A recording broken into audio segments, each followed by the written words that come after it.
اگر بھائی ہوتا تو آج ہم ادھر نہیں ہوتے. ان بچوں کا معصومانہ سوال, ان بہنوں کا معصومانہ سوال. جی جناب, آپ ویڈیو میں دیکھ سکتے ہیں کہ یہ دو بہنیں صبح سے انڈے بیچ رہے ہیں اور کوئی بھی کسی نے بھی ان سے انڈے نہیں لیے, اور کہہ رہی ہے کہ ہم گھر کا واحد کفیل ہے اور ہم دو بہنیں گھر کا روزی چلا رہے ہیں.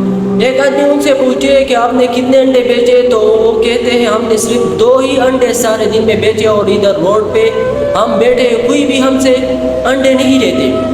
اور وہ بھائی ان کی کچھ مدد کرتے ہوئے چلا جاتا ہے, اور جب پیسے ان کو دیتے ہیں تو آپ دیتے ہیں ان کے چہرے پر خوشامدی, خوشی, مسرت اور نظر آتی ہے. جب کوئی کسی فقیر کی مدد کرتے ہیں تو اللہ ان کو بہت پسند کرتا ہے, بہت زیادہ. اور اس کی جو اماں جی وہ گھر میں بیٹھی ہے اور لوگوں کے سامنے اور کہتی ہے کہ ہم بھوکے سے مریں گے, لیکن میں لوگوں کے سامنے کبھی سامنے نہیں آؤں گا, کیونکہ اسلام حیا کو پسند کرتی ہے.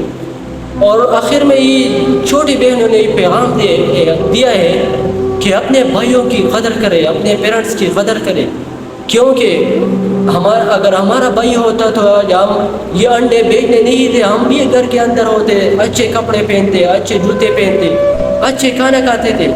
اور ساتھ ساتھ اپنے والدین کی بھی قدر کی درخواست کی ہے.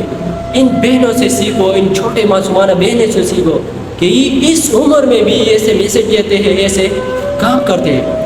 میرے ویڈیو بنانے کا مقصد اور مطلب یہ ہے کہ یہ 2 چھوٹے بچے ہیں, چھوٹے بہن ہیں, یہ افغانستان کے ہیں, اور وہ کسی سے بھیک نہیں مانتے اور اپنے لیے کچھ بیچنا چاہتے اور اپنی روزی, گھر کے لیے کچھ روزی کمانا چاہتے ہیں. ناظرین, ایسے بہنوں کی, ایسے معصومانہ, ایسے مظلوم غریب بچوں کی مدد کرو. ناظرین, ویڈیو آگے ضرور شیئر کریں. آپ جہاں بھی ہو خوش رہے, آباد رہے. والسلام.